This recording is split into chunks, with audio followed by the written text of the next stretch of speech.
Кутман окушуга кечиңиздер менен ардактуу теле көрүүчүлөр, коомдук биринчи каналда Салам Кыргызстан башталды. Саламатсыздарбы?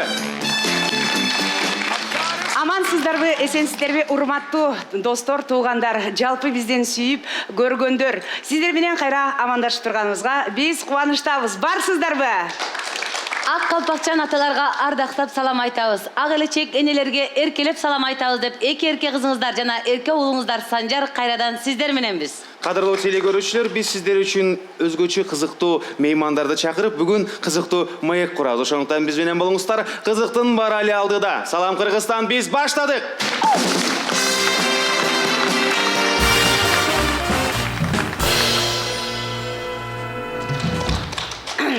Гүлжайна, сен бүгүн өзүңчө эле бир башкача ачыласың, күз келип атканда жаздай болуп эле. Эмне мынча назиксиң эле? Созулуп атам. Ушундай жарашат экен го. Мен аябай созулгум келип атат. Эмнеге? Эмне себеп? Бүгүнкү келе турган айым аябай мындай созулгандын туу чокусундагы айым экен го. Ай, ушунчалыкпы? Ушунчалык созулган менен назик айым экен. А мен да созулайынчы деп аракет кылып атам, болбой калат бекен, Жок, ошентип эле отуруп турсаң, аны бир аз чыдап турайлы, канчага чейин созулат экенбиз, Анда биздин созулган коногубузду Санжар айтып койсун анда. Өзүңүздөр байкагандай эле баарыбызды кубантып, биздин кесиптеш Гүлжайна айымды да керек болсо назик кыла койгон Назми аттуу мейманыбыз Салам Кыргызстанда. Тосуп алыңыздар. Эстрада ырчысы колуна аспабын кармап, бүгүн сиздерге жандуу жана эксклюзив чыгарма тартылайын деп келип турат. Саламатсызбы, кош келипсиз. Саламатсызбы, кош келипсиз. Төргө күнү рахмат. Ардактуу теле көрүүчүлөр, көпчүлүктүн каалоо тилегин сөзсүз түрдө биз жамаатыбыз менен байкап турабыз. Сиздердин назарыңыздарга Назми айым чакырылып келди. Куш келипсиз, амансызбы? Чоң рахмат. Ал эми бул кол чабуулар сиз үчүн арнап берели. Эң эле негизги сурообуз, көбүнчө меймандар келгенде, биздин төрөбүздүн коноктору келгенде дароо эле өзүнүн фишкалары менен келет. Эжекелерибиз менен байкап көрсөк, колуңузга гитараңызды ала келипсиз. Ооба. Гитара менен жаңылык кылып жатасызбы? Же бир өзгөчөлүктү киргизип атасызбы? Же аябай иштеп жаткан кезиңизби? Гитара негизи 7 класстан бери ырдайм. Өзүм анан ушу өнөрүмдү элге тартуулап аптырмын ушуга чейин. Ошондуктан кичине болсо бирден экиден ушу гитара менен дагы элге ыр арнасам, элге тартууласам деген ой эле. Мынакей Назми айым, дагы бир жолу саламатсызбы дегендей, биз сизди канчадан бери жакшы билебиз. Ушунчалык назик болуп, чачыңыз узун болуп, анан кийин барган сайын элдер картайса, сиз жашарып баратасыз. Сиз дагы. Түтү көз тийбесин. Анан кийин ушунчалык сонун чачыңыздагы стилиңизди дагы алмаштырдыңыз. Анан гитараны мурдатан бери ойноп, бизде мурда бир эле эжекебиз ойночу эле. Динара Жусаева эжеке. Динара эжекебиз ойночу эле. Андан кийин ошо Динара эжекебиз көптөн бери да элди сагындырып жок болуп кетти. Анан бардыгы эле комуз менен, ооз комуз менен, кылгыяк менен чыкса, сиз өзгөчө гитара менен чыгайын дедиңиз, Ушул былтыртан баштап кичине имиджди өзгөртүп, эмнеге дегенде элге жаңылыктар тартуулап туруш керек. Анан баягы эле болгон болбойт, кызыктырып туруш керек угарманды. Анан стилимди өзгөрттүм, анан дароо эле ушу гитарага кириштим. Жакында ушу жаңы ыр жаздырдым гитара менен, ага дагы күбө болосуздар. Кудай буйрса. Анан бүгүн ушу жандуу эле ошо ырды да перейин деп атам. Ал эми теле көрүүчүлөргө айтып кетели, эгерде гитарадан кийин эле Назми эжекебиздин башында бир самбрара менен биякта чаптама мурут пайда болуп калса дагы таң калбаңыздар. Хей деп, анда дароо эле мүмкүнчүлүк колдонуп ырдаталы сизди. Сүйүктүү теле көрүүчүлөр, анда эмесе мына азыр сиздер үчүн гитаранын жардамы менен Назми айымдын бир жакшынакай чыгармасына күбө болмокчубуз. Жандуу үн, жандуу чыгарма, эксклюзив Салам Кыргызстанда.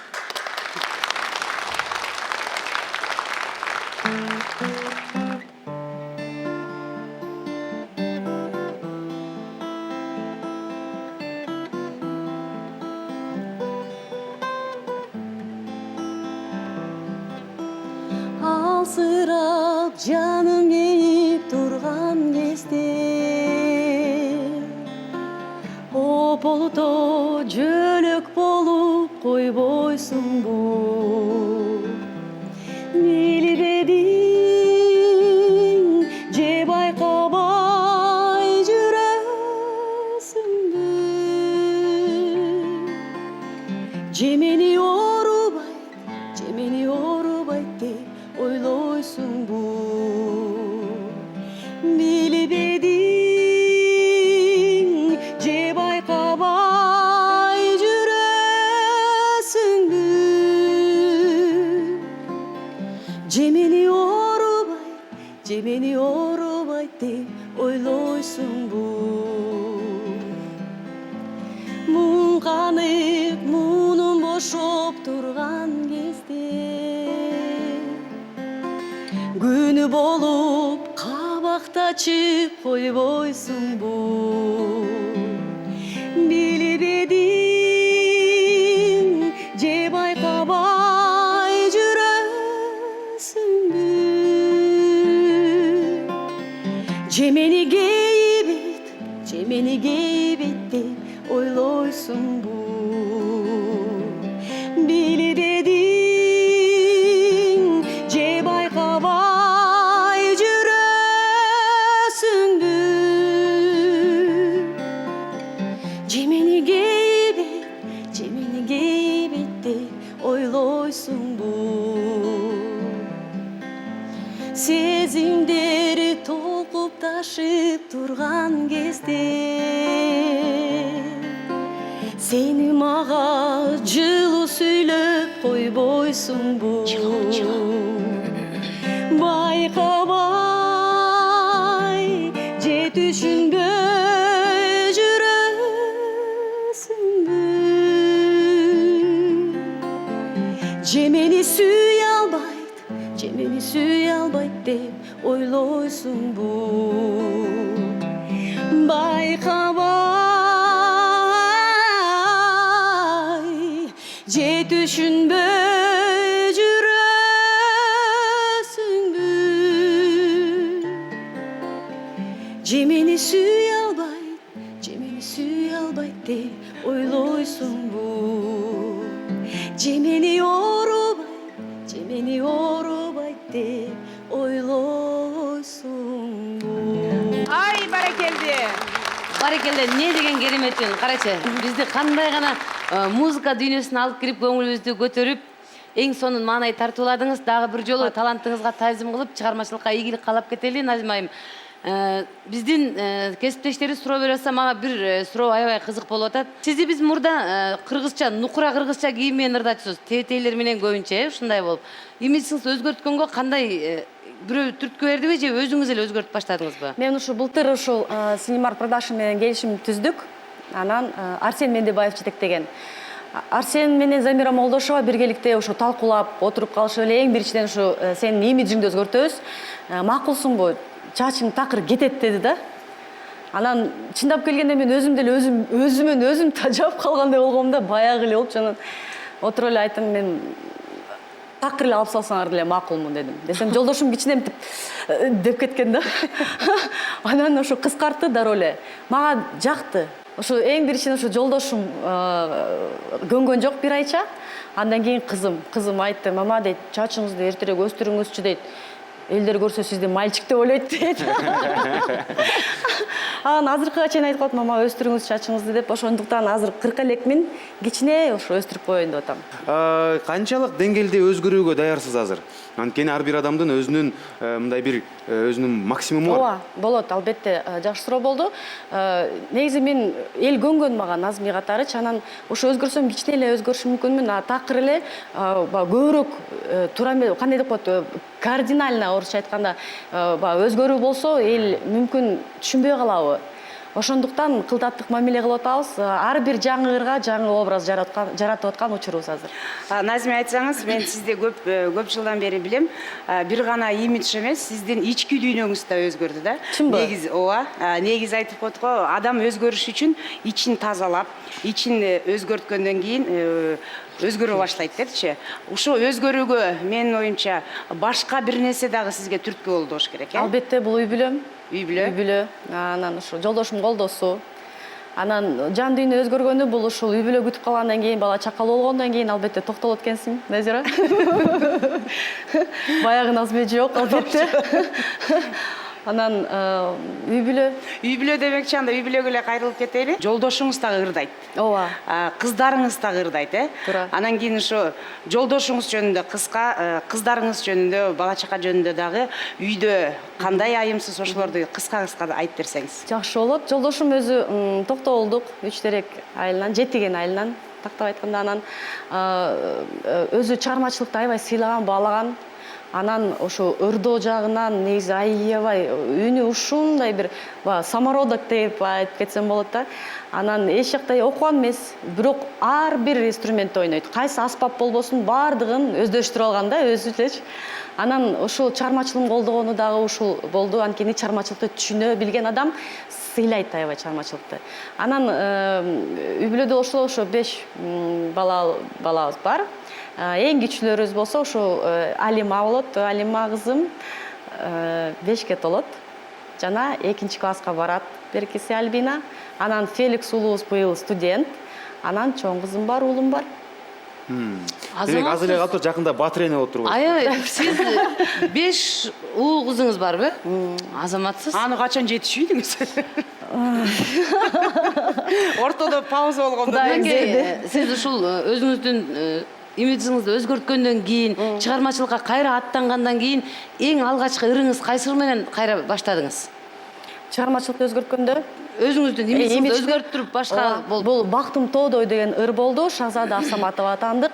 Бул ырды уккан мен дароо эле ушундай жан дүйнөмө жакын, чындап ушул менин элге айта турган сөздөрүм болду да. Бактым тоодой деп. Анан Жана балким эме болуп кетти. Эми жана образ чечип, башты ысыткан шөкүлөн чечип, монча чечкенин бактыңыз тоодой болуп кетти. Анткени анда эле кийип жүрүш биз түйшүк го дейм. ысыкта элестетти. Ысыкта жана шалбыратып 2 килограмм сөйкөдөн тагын алган оң кулак, сол кулактарга. жо негизи баягы такыр мен бар эле эстрада ырчысымын. Ушул улуттук кийимдерди кийдим. Бирок көбүнчөсү ушу басым эстрада жакта болду. Анан улуттук кийимдер албетте тойду кыргыз болгондон кийин сыймыктанып кийүүгө туура келет. Элдин сизге сын сыпаты кандай болду ушу өзгөргөндө? Эме Инстаграмданбы же Фейсбуктан жазышат да өзүңүзгө. Кандай канча проценти макул болду, калганы биздики көбүнчө кыргыздын менталитети кыздардын чачы узунун, жоолук салынып жүргөнүн, боебогонун мырзалар жактырат да. Ошолор жөнүндө айтып берсеңиз, кызыктуу эсте калган комментарийлерди. Ушул 90% жакшы болуптур, мыкты болуптур, жарашыптыр, жашарыпсың деп атты. Анан эски сүрөтүмдү чыгарып койдум, чачым узун, фотосессия менен бирөөсүн чыгарып койсом, анан бир 10% келди. Ушул жакшы экен, мурун назик көрүнүш экенсиң ба, меримдүү болуп, азыркын кардуу дейт. Кардуу сүрдү. Орусча айтканда стерва болуп калсын дегенге чейин барышты. Анан чындап келгенде бир 90% бирок Анда 90 жакшы жам. Биз эжекелерибиз менен чогуу жакшы эле талкууладык окшойт. Телекөрүүчүлөрүбүз үчүн жакшы эле айтпедик окшойт. Бул сырткы келбети, имиджи, чач жазалга сын азмени айымдык өзгөрүптүр. Эми чыгармачылыкка күнүмдүк жашоодо алек болуп аткан ырдын өзгөрүүлөрү, жанрда, форматта балким кандай жаңылыктарды күтөт бизде? Сиздин жана биздин көрүүчүлөрүбүз. Ооба, биз жанрды кичине өзгөртүп, кичине бак эмне деп коет, жеңил эмес, кичине оор басырыктуу ырларга ооба басым жасадык. Мисалы Бактым тоодойдон кийин Манас ыры чыкты. Манас ыры аябай купулма толду өзүмө деле. Жакында клиби чыгат, Кудай буйрса. Анан клиби менен созулуп калдык, эмнеге дегенде бат чыгат деп ойлогонбуз, бирок Манас темасы өзү өтө олуттуу. Бул темага өтө кылдаттык мамиле жасаш керек. Ошондуктан көп талкуулоолор болуп атат. Буйрса деп айтайын, эми 1 айга жетпей клип тартылып бүттү. Бир аз четин чыгарып койсоңуз, Манас ыры дегенде, Манас атабыз жөнүндө, Манас эпос жөнүндө же эмне жөнүндө жазылып, темасы ошо. Манас деген бала жөнүндө же эмне жөнүндө айтсаңыз? Манас деген кандай, Манас өзү ушул бакы Манас Бердибеков жөнүндө же Манас атабыз жөнүндө эле бизде эмне азыр идеология бир жакын бир кандай деп коет, жок болуп атат да. Ошондуктан жаштарга кичине ушул кыргыздын улуу балуулуктарын кандай даңазалоо да. Ошол эскертүү. Ооба, эскертүү, ушундай Манас атабыз, мына кыргызбыз, мисалы үрп адаттар бар, биздин өзүбүздүн салт саналар бар. Ошонун баарысын камтыган ыр болуптур негизи. Камтыган ыр болду, ооба. Жакшы экен. Биз сизди биздин дагы бир чыгармачыл инсан Сапар Сопубеков деген агайыбыз менен көп жылдар бою дуэт болуп ырдап жүрдүңүздөр. Мен угушума караганда экөөң аябай каты таарынышып, анан кийин өз-өзүңөр чектеп эле. деп Турган жерден ушак чыгарып атасызбы азыр? Жок, эми түшүп каламбы дедим да үстүнө. Эмне себептен Кармап аламбы деп эледим. кармап аламбы десем, экөөңүздөр эки айрым жолго түшүп өз-өзүңөрчө ырдай баштадыңар. Экөөңүз аябай бири-бириңерди толуктап турчусуңар да. ооба кандай ар бир нерсенин бир өзүнүн убагы болот экен. Мыкты дуэт болуп биз ар бир жылы жакшы номинацияларды алып аттык. Жылдын мыкты дуэти деп.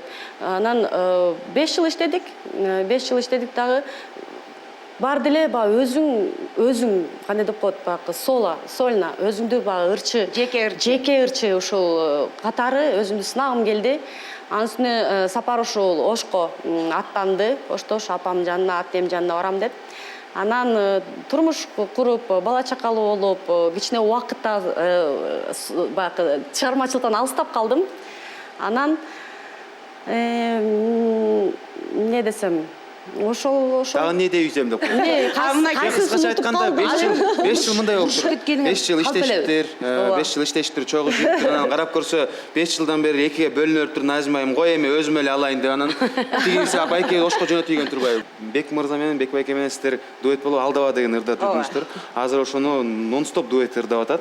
Эми келиңиздер, сиз ырдап бербейсизби ошол өзүңүздүн партияңызды? Жок, ошону. Сөздөр эсиңиздеби? Сиздин эме сөзүңүзгө кошумча суроо берип кетейин. Ошо Алдабаны Бек байке экөөңүздөр ырдаганы, азыркы биздин жаштар ырдаганы. Сизге Бек байке экөөңөр ырдаган жакшыбы же азыркылардын ырдаганы жакшыбы? Кандай деп ойлойсуз? Сиздин эмеңиз, оюңуз. Сонун суроо болду. Заманбап стилде албетте нон-стоп дуэттиники. Аябай кызыктуу сонун клиби бар. Анан ар бир ошол заманга жараша аранжировкасы болот экен. Азыр уксаң мисалы ошол дуэт нон-стоптуку сүйкүмдүүрөөк, угумдуу. Ошодон анда бир сапырдап кетпейсизби? Эсиңизде Кааласаңыздар ошол өзүңүздөрдүн ырдап аткан түрдө эле болбосо же нон-стоптун обунун ырдай берсеңиздер болот. Эми биринчи сиз ырдап чыккансыз, каалагандай ырдай бериңиз. Кол чаап койбойсуздарбы? Анда артка бир кайрылып көрөлү. Унутуп калган жерлердин ордуна Санжар деп кете берсеңиз болот. Унутуп калган сөздүн ордуна. Же болбосо Алдаба. Припев. Алдава, алдава сен келемин деп келбедиң го сен. Алдава, алдадым мен келемин деп Сен ырдап турбайсың? келбедим го мен. Санжар. жок, мен да ошол элге үн тарататканда мен уктап калган экенмин. Азабатсыз. Эми албетте эле жыйынтыктоочу сурообуздун бирөөсүн берип кетейин. Бизге ар бир мейман келгенде жаңы өзгөчө чач жасалганда биз сурап кетебиз. Бул чач жасалганын аты эмне болду экен? Бул прическанын деги эле бир фирменный бренди эмне болду экен? Азыр өсүп кетти. Азыр эч кандай аты жок, өстүрүп атам. Муну болсо ушул кандай деп коет, бизде аябай жакшы бир парикмахер стилист бар. Бул өзүнүн авторлук 40 чач жасалган экен. Илгери бир жолу Алина Жетигеновдон сураганда бул чачтын аты эмне дегенде бул чачтын аты Алина Жетигенова деп койгон болчу. Демек бул чачтын аты Назми болот. Назми эле. Ардактуу чачташты иштегендер эми сиздерге келип мага Назми чачын жасап бергиле дегендерге мындай ылкык койросуңар. Эжекем, биз келген ар бир мейманга сураган сурообуз бар. Салам Кыргызстанда келген мейманга бул суроону сурабай койсок болбойт. Кыргызстан биздин сүйүктүү өлкөбүз, сиз үчүн эмне? Кыргызстан сүйүктүү өлкөбүз мен үчүн бул өтө эң кымбат, эң эч нерсеге алмаштыргыс. Кыргызымдын жери, Кыргызстаным бул бардыгы мен үчүн. Бардыгы. Чоң рахмат дагы бир жолу ыраазычылык билдирели дагы. Сиздей болуп, имиджин өзгөртүп, супсулуу, татынакай болуп, биздин айымдарга, келиндерге, жалпы аял затына бир жакшы кеңештерди берип кеттиңиз. Ушундай сулуу айым менен бир селфи кылып коелу. Ура деп. Селпилдейли. Телекөрүүчүлөр, сөзсүз түрдө биздин баракчыларга кирип ой пикириңиздерди калтырып коюңуздар, жана сурооңуздарды берсеңиздер, жооп бермекчибиз. Назима айым да өзү окуп коймокчу.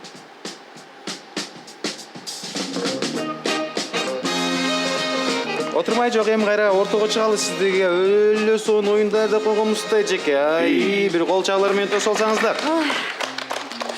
Ардактуу теле көрүүчүлөр, эми баарыңыздарга эле маалым Назмия айым азыр жанрын, форматын, чач жазалгасын өзгөртүп атканын бизге жаңылык катары келгенде эле биз сизге дагы түрдүү жанрдагы түрдүү ырлардын баарын чогултуп койдук.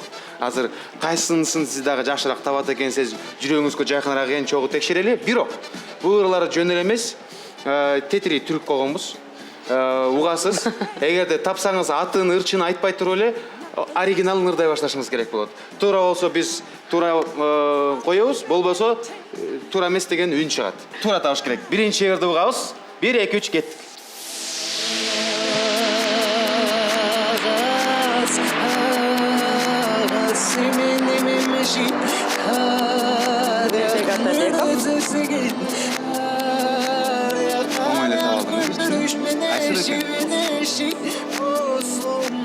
Sen meni aldadın.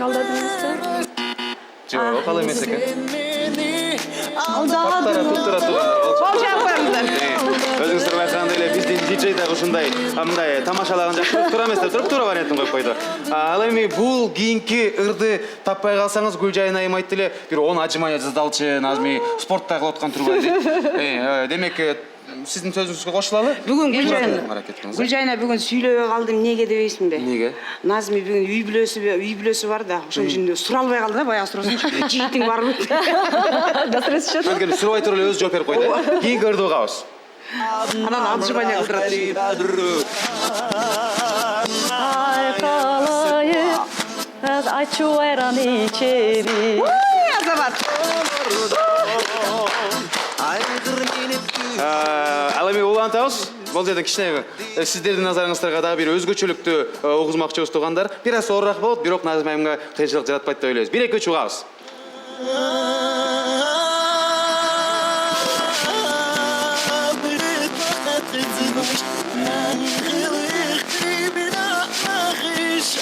Араб ырды кичи окшойт, а? Сукпайтам. Чыгыш дүйнөсүнөн өтүп окшойт. Кайсы ырга Таркан эмеспи? Түрктөрдөн эмеспи? Таркан эмеспи? Тараканга окшошот. Бияқта биринчи орун чечет. Тапкан жок туугандар. Кол чаап койсоңуздар болот. Эми Омар болчу. Бирок шарт деген шарт, 10 ажымай жазабыз. Анда эмесе, салам Кыргызстанда биринчи жолу Назми эжекебиз. Чындап эле? Биринчи жолу Самара Каримова жасап кеткен. Жок, Назми эжекебиз биринчи жолу жасайт деп атпаймынбы? Назми эжекебиз биринчи жолу жасап кеткен. Келиңиз. Микрофонго тиет да, мага болбойт эми ажымай жазган. Мен сизге жардам берип турам, бул жактан да теге. Чеч койчу. Тару чече калабыз. Кол чаап турсаңыздар болот. Туфлиңизди чечип тастасаңыз болот. Бирок эстетип коюңузчу. 10 кол чаалар жаңырсын. Баракелде. Ардактуу айымдар жана мырзалар. Анда болсо Назми биздин ушу белегибизди Кут болсун. Кут болсун. 10 ажымания үчүн сизге жасынакай белек. Жок, бир аздан кийин, эми азыр кайтакпай эле туруңуздар. Азыр микрофонго тарс турс боло берет. Кийинки өрдү угалы. Эми азыр таппай калсаңыз, могул четтен ар жака сальташтырабыз эжеке. Тапканга аракет кылыңыз. 1 2 3 кеттик.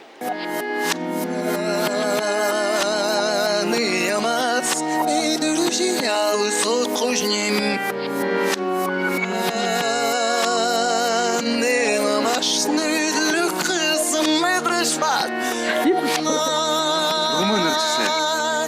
Аты Петрович. Мирбек Атабеков окшошот го. Окшошот дейсиз. Кайсыны окшошот Мирбек Атабеков? Адашып атасың, борончу айтып. Жошка Петрович мисиз. Жайыры. Жайыр экен, ай ошону тапкылып атасың. Таң да болсо жайырды сөксүн туура эмес болуп калмак. Жайыр экен, Дал жолдор марасына. Диджей туура эмеспи? Баракелде. Сальто болбогон. Сальто болбой калды, жакшы болду. Бирок азырынча сальто көрө алганга биздин да мүмкүнчүлүгүбүз бар, анткени дагы ыр бар. Бул ырды угуп көрөлү, кеттик.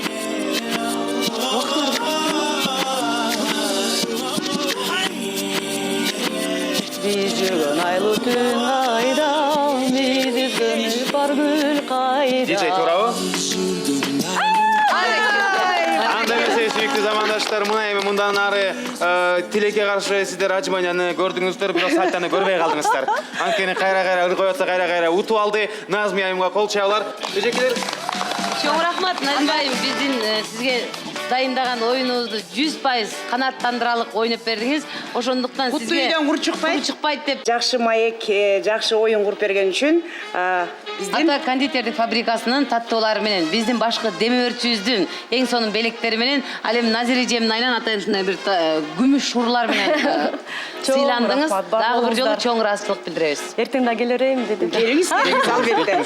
Анда келиңиз, сизге эркин микрофон, эл журтка, кайын журтка, ата журтка дегендей. Бардына салам. Бар болуңуздар, ушул ар бир үйдө балдарыбыздын көкүсү жаңырып турсун, жаштарыбыздын келечеги кең болсун, Кыргызстаныбыз өнүгүп, өсүп, алгалай берсин. Бул сиздерге балдар. О, биринчи жолу биздин коноктордон биринчи жолу Назми сиз эле бердиңиз. Кол чаап коюңуздар кана. Мына урматтуу меймандар, ушинтип кеде-кеде берип койсо деле болгонок. Эч кимди деле урушкан жокпуз. Туурабы? Кол чабуулар, бул Назмия айым болуп кетти. Чоң рахмат, бар болуңуз.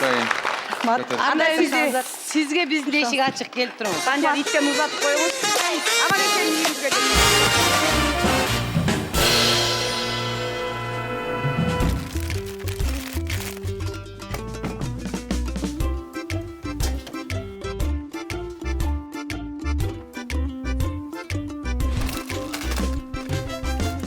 Эй бала. Токтот. Сен үчүн да мынма. Ай, ким айтты? Конокко. Кичинекей балдарга. Апаң айтпады эле. Конок келгенде коебуз деп. Кыргызда эң дамдуусун, эң таттуусун конок коет. Анан эмне экен? Коноккойдон жоошпу. Кыргызда эң жакшысы кичинекей балдар. Конокко. Балдарга. Конокторго. Давай, gel biraz dinle. День-ночь Джиту шоколадындағы печенье сэндвич. Мыкты татым. День-ночь.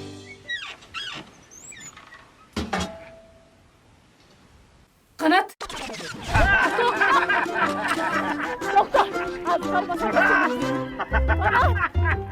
Көптөн күткөн жеке концерт. Борбор Азиянын жарык жанган жылдызы Шахзода.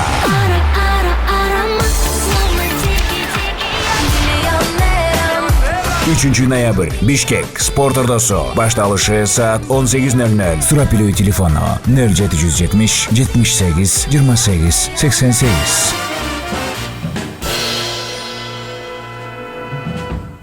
Сүйүктүү телекөрүүчүлөр, өзүңүздөр байкагандай эле биздин кесиптештерибиздин толкунданганына байкап көрсөк, айымдардын жүрөгүнө чок салган таланттуу кыргыздын жигиттери келишат. Салам Кыргызстандын ардактуу коноктору Музаман тобу. Тосуңуздар.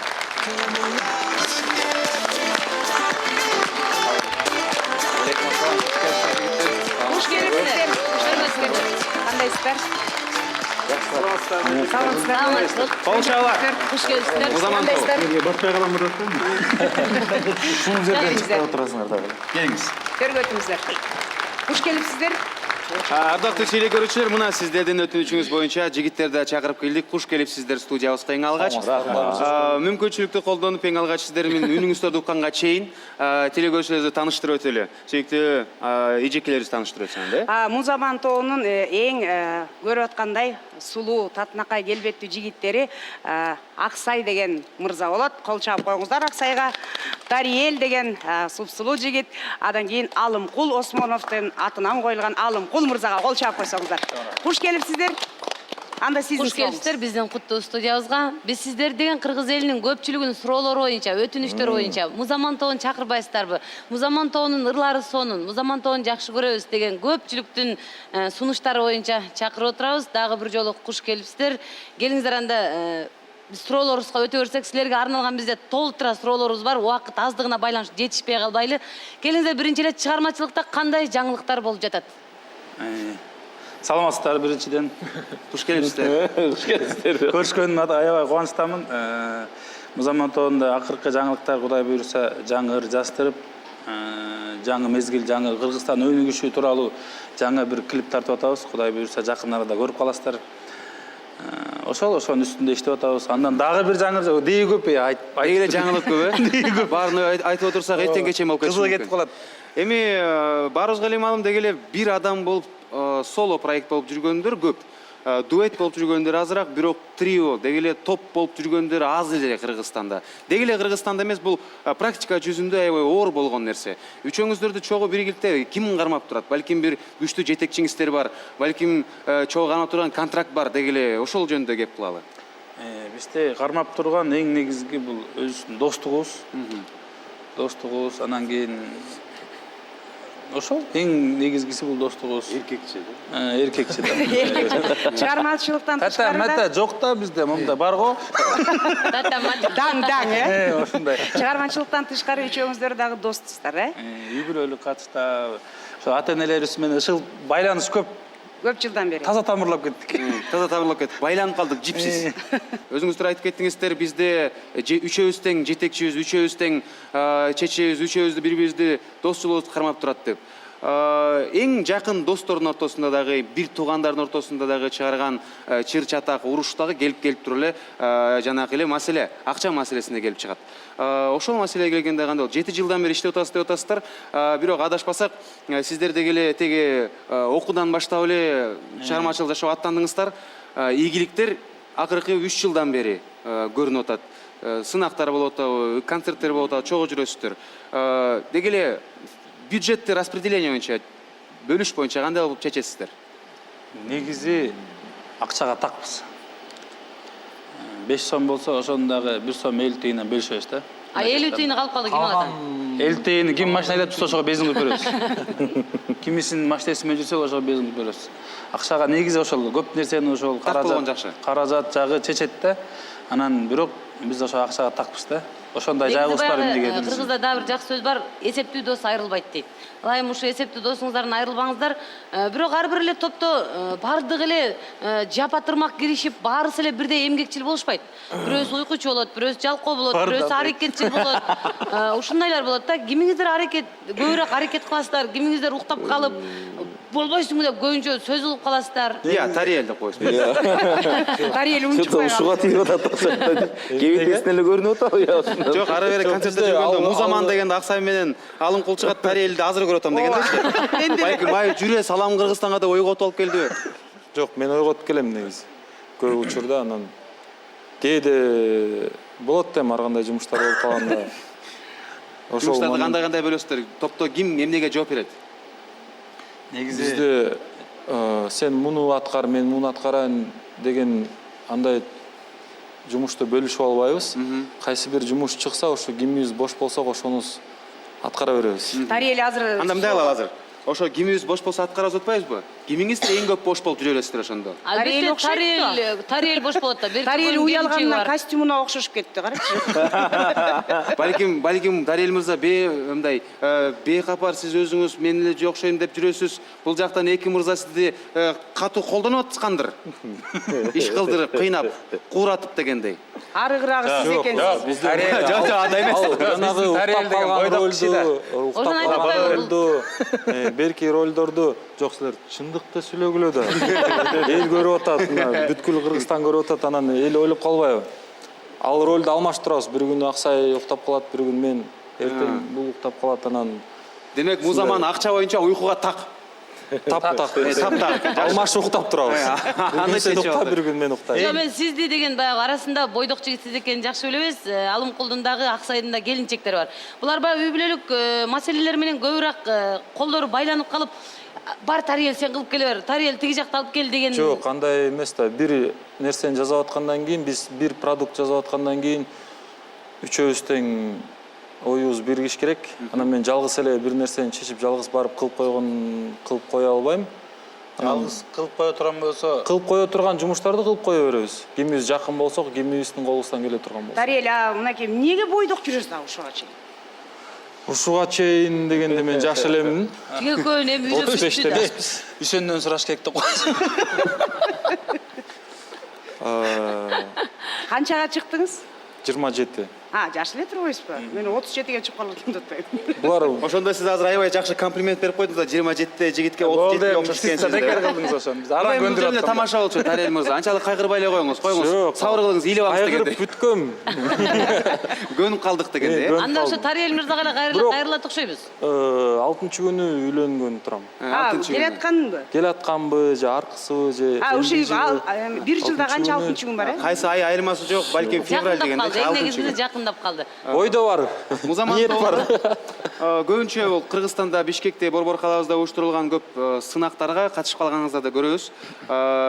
Кепте кээндө топ менен барасыздар, кээ бир кастингтерге жалгыз барып каласыздар. Ошол учурда биз дагы өзгөчө талантыңыздарга байкап калдык эле. Бул акапелла ырлары, балким бирөөңүздөр түрдүү үн чыгарса, экинчиси башка бир үн чыгарат, үчүнчүсү вокал кылып турат дегенде. Ошондой бир эксперимент сыяктуу азыр мүмкүн болсо кылып бере аласыздарбы? Акапеллин ырдаппы? Акапелла ырдап. Аны ырдап беребиз. Канаке урматтуу кыргыз калкым, сиздер үчүн Музаман тобу эң сонун ыр белек Мен баштайын тартуулаган артына турат. кошуло бересиң. Жандуу үн. Кол чаап коюңуздар, коноктор. Аралар шар ичин басып жүргөн андагы ак бурул түн эсиңдеби ойгонуп уйкусунан жымыңдашкан оттору шарымдын кечиндеги ойгонуп уйкусунан жымыңдашкан оттору шарымдын кечиндеги. Барекелде. Не деген кереметтин, не деген сонун чыгарма аткарып бердиңиздер. Бирок чыгарма аткарып атканда биз аз Аксай менен Тариелдин аябай берилип, ушунчалык өздөрү мондай сонун ырдашат. Эмнеге сиз алымкул мүмкүн мынча ырдап берейинби? Да кыймылдабайсыз го. Мындай да. Буларды угуп аттым, эмне кылып атат? Бул мындай да. Эмне жооп айтат? Негизги мелодияны ырдап атат, анан бул билет жакшы эле ырдап коем ондо отуруп. Бул экөө Мени ээрчисин да. Мени ээрчисин, контроль кылып, динамиканы кармап ырдашсын. Биз ошондон чыгып кетпейли деп. Аксай мырза. Ошол айтатпайм, булар эмне кылып атат болду экен. Аксай мырза, Алыкул мырза, мен экөөңүздөрдү билем, башкалардан угуп жүрөм, вокалдан сабак берип жүрөсүздөр. Тариел мырза, сиз да сабак бересизби? Жок, үйрөнүп алгам, берип койгомуз жок. Мурда эле окугум. Биринчи кезекте окууну бүткөндө биз мугалим болуп Иштеп атасыздар азыр деле. Жок, мугалимдикти бүтөбүз да. Окууну бүткөндөн анан иштеп атабыз. Мисалы мен ушундай уккам, мен деле бул чөйрөдө көп жылдан бери жүрөм. Бир ушу чыгармачылык адам болуп калгандан кийин башка ишке иштей албай калат экенсиң деген ушул чынбы? Мындай ак кол болуп калат экен. Көбүнөн угам да. Сиздер кандай? Жо мисалы бизнес кылып, же болбосо тракторист болуп иштеп, же базарда соода кылып, же болбосо автобус айдап, троллейбус айдап ушундай башка жумушту кыла албай калат деген чынбы? Адамдын башына иш түшкөндө эгерде кылыш керек болгон болсо кыла берет го деп ойлойм да. Башка түшсө байтал жорго дейт. Ошо башка бизнесиңиздер барбы ушудан тышкары? Ырдан тышкары Мында болсун. Тариелде. Бу негизи кыйын болот. Жок, сизде Аксай барбы? Сизде бизнес? Мисалы үчүн мен азыр 3 жакта иштейм. Каякта? Бул Чөйрөдө эле да. Сиз? Анан жетип атат да ошолчу. Бирок эми болбосо мен азыр эртең бүрсү күнү кетем дагы барып туруп азыр сарай салына элек да үйдө. Иштейт. Сыртта торпоктор турат, кыш келтат, суук келтат. Фундамент куям, көтөрөм. Пескоблок сатып алам, шебей сатып алам, кадимкидей эле. Барып, өзүңүз саласыз. Өзүбүз салабыз, Кудай буйруса, план да бар. Ушул жерден токтот калып айтпа. Жок. Ал эми сиздики Тариел, өзүңүз жеке бизнесиңиз. Азыркы учурда үйдүн сыртын утепление кылып, декор тартып атам өзүм жалгыз эле. Колдон келет. Эч кимиси жок эле. жакшы. Интернеттен карап алып. Алымкул мырза, сиз да стройкадасызбы? Мен 5-күнгө чейин университетте сабак берип, Айбай. 6-базар күнү буюрса фундамент куям. Жакшы. Каралаш тургандар. Демек баарында талант бар экен. Вокалдан мугалим болуш жана стройка. Курулуш. Азыркы жана хит болуп аткан ырыңыздар. Дадагаңа болуп эле. Дадаган эле. Аны биздин Шорпо Раматылык байке биринчи ырдап чыккан сөзү он кимге таандык? Жаныбек. Ошону дагы бир ырдап койсуздарбы? Элдер ушул ырды кайда барбай эле ушул ырыңыздарды көп коюшат да. Бир куплетни. Бир куплет. Канаке кол чаап коюңуздарчы. Калганыңда, караңгылап адашканыңда, кара короз кыйкырганга чейин, караң болуп турсам сонунда, кыйкороза кыйкырганга чейин, кыйкороза кыйкырганга чейин, мен сүйөмүн деле сен сүйбөйсүн, дадагаңа болуп эле кетейин. Мен сүйөмүн деле сен сүйбөйсүн, онда Ай баракелде.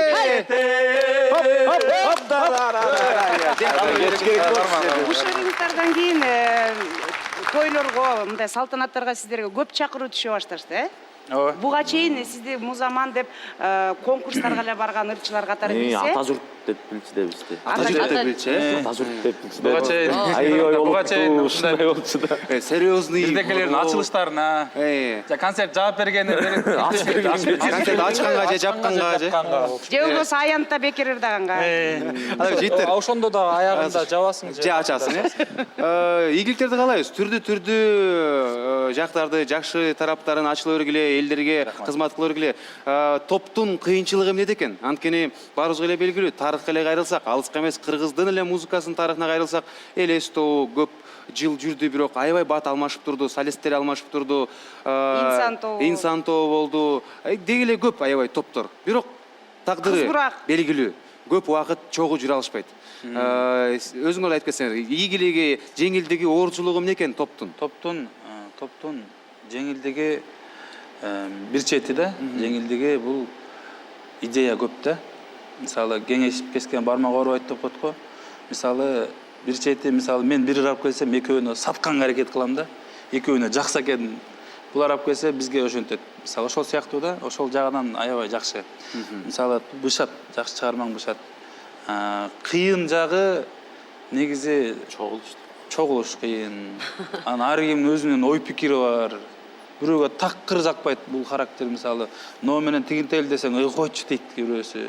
Бирөөсү давай дейт, кошулалы дейт. Ошондой жактар бар да, бул топ деген оңой нерсе эмес. 3 кишинин, 3 киши, 4 кишилер бар, 5 кишилер бар, 2 кишилер бар. Канчалык киши көбөйгөн сайын ошончалык ар кандай мүнөздөр чыгат да. Бирок ошонун баарын жеңиш керек, ошонун баарына бири-бириңе күйсөң, топ болуп кете аласың. Күйбөсөң эле жок. Мисалы эми азыр дос болуп атасыздар, бизди кармап турган, бизди алдыга түрткү болгон биздин досчулугубузду атасыздар. Албетте ийгилик каалайбыз. Эч кандай алыңыздарга тоскоолдуктар болбосун, бирок ким билет, алдыда бир Кудай билет кандай убакыт болуп келер. Балким келечекте бир ойлор бардыр. Бир убакыт келгенден кийин Музаманды токтотуп, сольнода иштейбиз деген ойлор барбы? Жок. Азырынча. Музаман токтобойт. Музаман жүрө берсин. Бизде ошондой бар. Музаман жүрө берет. Өзүнө мисалы мен жалгыз телердай берем бир жакка барып, Тарел жалгыз телердай берет, Аксайдардай берет. Антпесек дагы башка да оокат кылыш керек да. Себеби дагы башка жактан өнүш керек. Ишара өзүңдүн ички чыгармачылыгын өнүктүрүш керек. Группанын иши бизге мындай жумуш сыяктуу да. Буга биз милдеттүүбүз. Бул нерсенин милдетин алганбыз. Демек азыртан эле бири-бириңиздерге сөз берилген бир макулдугуңуздар бар. Өзү каалагандай иш кыла берет бул жакта. Бирөө Аксай жалгыз жүргөндө Тарел Алымкул, чогулганда гана Музаман болуп каласыздар. Дагы бир суроо, мындай чындык деп эле мойнуңуздарга алыңыздар.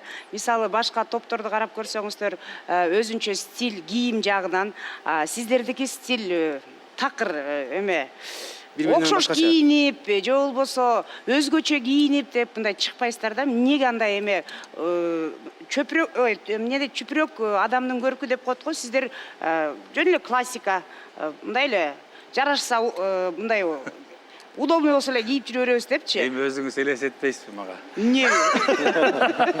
Эмнеге? Чыгармачылык адамы. Биз жаңы топ башталганда окшош кийинип баштаганбыз.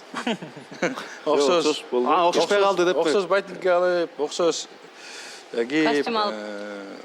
Ушундай болчу да анан Бренд микске киребиз да. Кирип эле мен бирдеме кийип көрөм 48 размер. О, келди деп. Сен да ушундан ал, кел. Кийгизсе Жөнөкөй эле жашоо. Футболка алыш керек. Бесең болбойт атпайбы? Сиз экөөнү алып кийип албайсызбы? буга бияк батпай калат, бияка кыскараак болуп калат дегенде. Момундай келип калып атпайбы? Стандарт эле сиз экен да? Мындай жыйынтыктоочуларга комплимент айтып кетели. Теле көрүүчүлөрүбүздүн айтышы боюнча акыркы жана клипиңиздердеги кийимиңиздер сонун эле жарашкан. Ошондой эле болуп туруп кээде чыгып койсоңуздар болот. Бирок клипте теле көрүүчү көрбөй калды да, алымкулдун арты бул жагы кичине сөгүлүп, мындай чоңоюп отурганы, Тарелдики кичирейип болтурганы бири-бирине батып калыш үчүн. Бирок кийимдерди издеп тапкан кишини айтпайсызбы? издеп тапкан киши дагы жок азыртып коюңуз, Ана эмесе кызыктуу маегиңиздер үчүн чоң рахмат.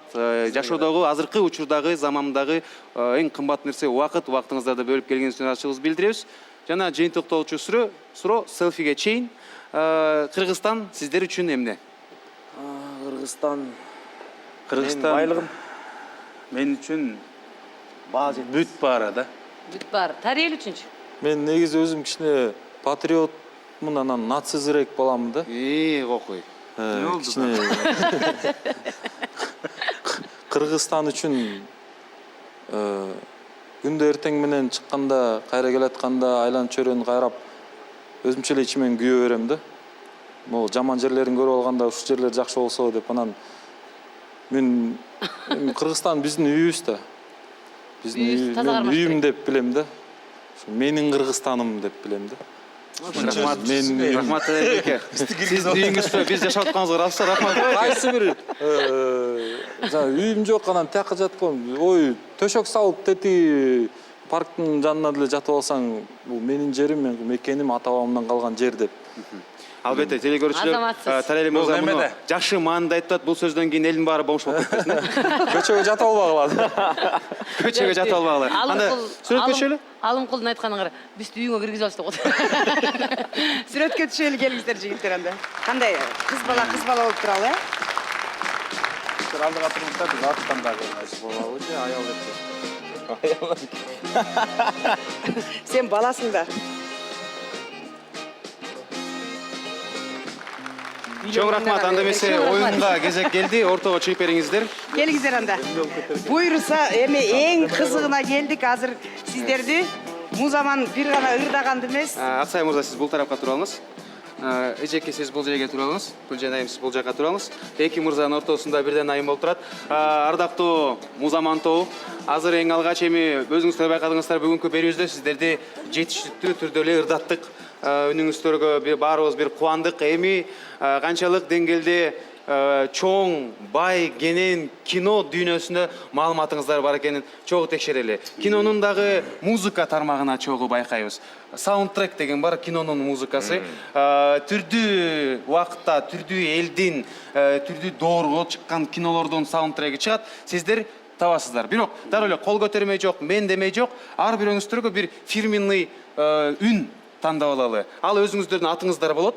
Бирок өзүңүздөргө бир импровизация ойлоп тапкыла. Мисалы үчүн азыр Аксай, сиз Аксай деген атты эле созуп бериңиз. Кыска, бирок башкача кылып. Ар бирөөңүздөр өзүңүздүн атыңыздарды ошондой ойлоп таптыргыла. Бирден варианттарды таныштырып алалы. Мисалы үчүн саундтректи сиз таба калдыңыз, жооп бергиңиз келип атат, кол көтөрүптүн ордуна атыңызды ырдай каласыз, анан биз сизди чакырганда табасыз. Кайсы вариантты тандап алдыңыз? Аксай деген аттын өзүңүздүн вариантыңыз. Аксай. Жакшы, болот, кол чалып турсаңыздар болот.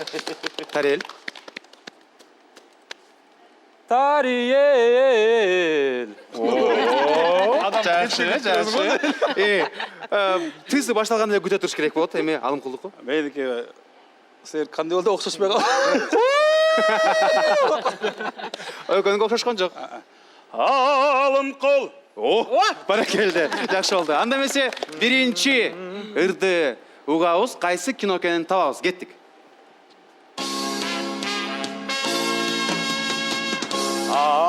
Аксай. Санта Барбара. Санта Барбара баракелде. Окшошты, жакшы болду. Азыр байкаңыздар, мен оң тарабына турган катышуучунун бир кадам туурабыз болду. Сиз бир кадам алдыга чыгып бериңиз. Сиздер турасыздар. Кеттик дагы кийинки саундтрек. Аксай.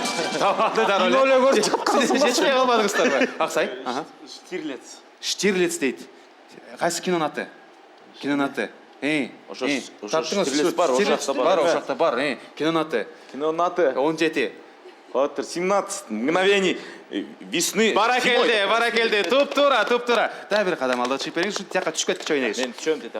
Азыр эми сиздер чамдаңыздар, Тарел мырза, Алымкул мырза угабыз. Кеттик.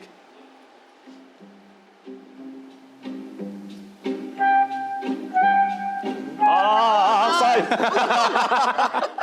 Бул жакта Алымкул дегичи эле болуп, Тарел тут дегичи эле болбой Аксайды кылып кетип атгандар, анткени ага башталып атат, туурабы?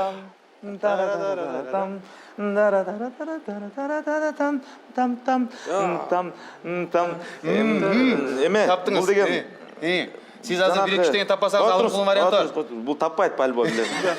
Эме да бул деген служебный роман. Служебный роман дейт тургандар. Кол чаап койсоңуздар болот, баракелде. Кийинки саундтректи угабыз.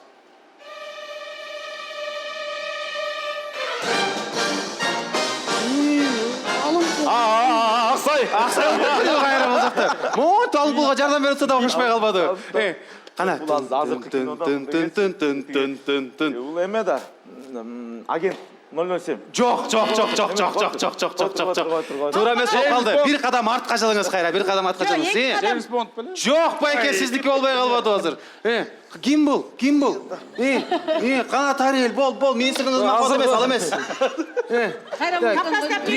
Ал эмес. Президент жана бомж эмес. Болуңуз Тарел, ким экен? Бол, Людикс. Жок, болбой калды туугандар. Mission Impossible, миссия невыполнима дегендер болчу. Эч кимге упай берилбейт.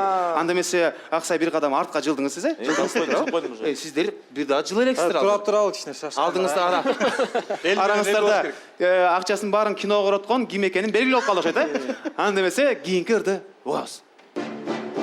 Аксай. Сиздики деген эмес, сиздики Тарел. Бул Аксай жетишип калды. Ким? Бригада. Ким болмок эле бригада. Туура кол чаап койсоңуздар болот туугандар. Аксай аябай эле жакындап баратат. Аябай сен керексиң бизге. Булар Аксайды эмеден аскадан түрткөн жатат. Анда дагы бир ырды калды, кеттик. Аксай. Бул деген дам дарадам дарадам дарадам дам дарадам дарадам. Бул деген пираты Карибского моря. Байкаңыздарчы туугандар, жөн эле пират эмес, пиратцы Карибского моря дейт. Пиратцы. Туп-тура кол чаалар. Музаман тобунун эң көп кино көргөн жигити Аксай экен. Кол чаап койсоңуздар болот. Аксай, сизди чын жүрөктөн куттуктайбыз. Бул кол чаалар сиздер үчүн. Эми чогуу үчөңүздөр туруп бериңиздер. Музаман тобу, сиздер бизге кандай көңүлдүү эфир куруп бердиңиздер.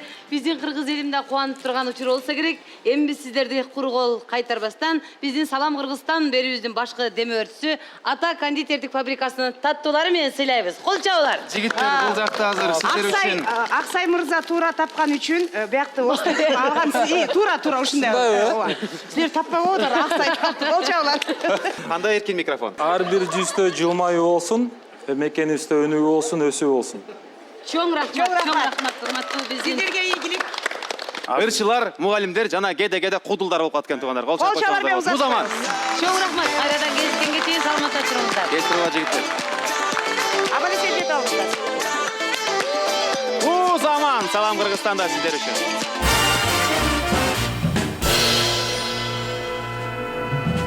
Урматтуу айымдар, бардыгыңыздарды Меримдин сулуулук салонуна чакырабыз. Барсаңыздар, бардыгыңыздар татынакай болуп чыгасыздар. Кандай кийим тандабыңызды билбей жаткан болсоңуз, төмөндөгү дарекке кайрылсаңыз, эң сонун кийимдерди тандап келесиздер.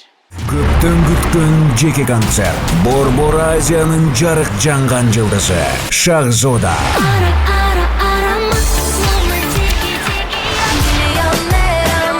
3 ноябрь. Бишкек. Спорт ордосу. Башталышы саат 18:00. Сурапилүү телефону 0770 78 28 88.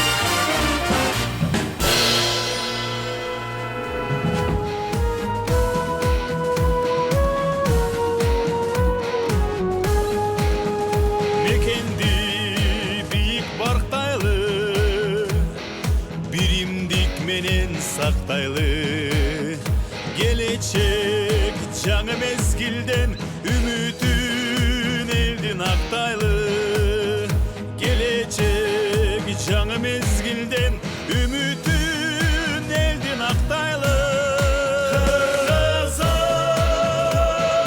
жаңы мезгилде бербестен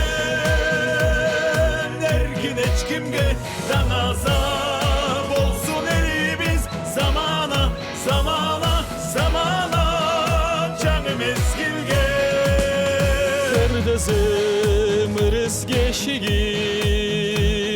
жолуңда кылым көчүнүн жарышсын жаңы мезгилге ала тоо алтын бешигим жарышсын жаңы мезгилге ала тоо алтын бешигим кыргызым жаңы мезгилде бербестен эркин эч кимге даңаза болсун элибиз замана замана замана жаңы мезгилге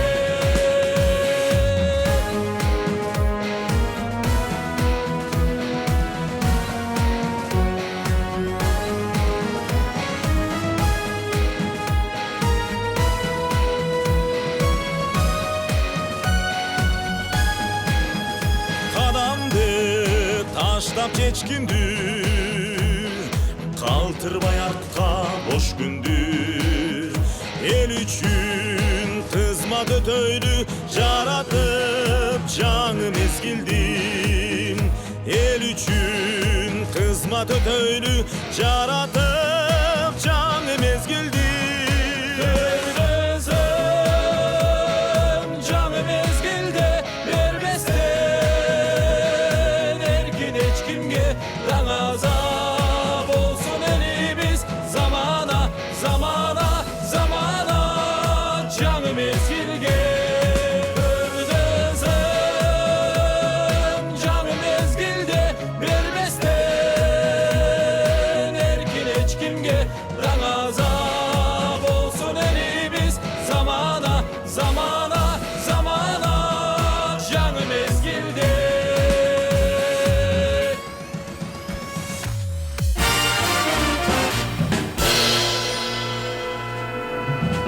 Сүйүктүү телекөрүүчүлөр, тилекке каршы бүгүнкү берүүбүз дагы соңуна келип жетти. Кайрадан бир жумадан кийин көрүшкөнчө сак саламатта туруңуздар. Бейпилтүн каалайбыз. Бүгүнкү берүүбүз сиздерге жакшы маанай тартуулады деген ойдобуз. Кайрадан кийинки ишемби жолукканча. Сиздер менен биз Салам Кыргызстандын чыгармачылык жамааты Назира, Гүлжана жана мен Санжар. Бир жумадан кийин көрүшкөнчө сак саламатта алыңыздар, аман болуңуздар. Салам Кыргызстан!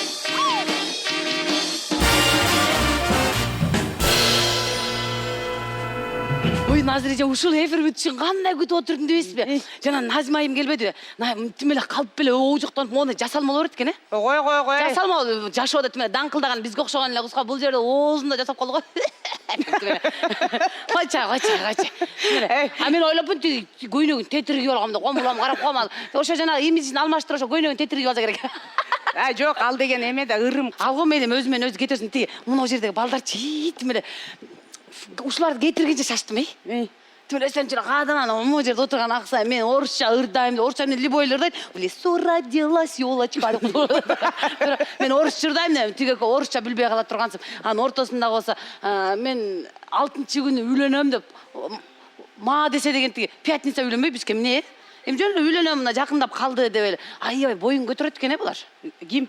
ортодогу жана тарих. Жо мен биринчи мындай ырчылар эмес, жана спортсмен келгендей эле көрүндү. Булар бизди деген жөн эле психологический атака жасап келбеди. Өзүнчө монда отурса биз учукпай кала турганбыз. Биз коруп калат деп. Кайра кеткенен иттей шубайбыз да булар турабы. Наркы тиги алымкул өзүнчө эле мындай ачичайшыга монда отуралы, өйдө болбо, беркекке өлө аябай монда татагаңа болуп кетейин. Тиги монда же мен кыйнырдайм дейби?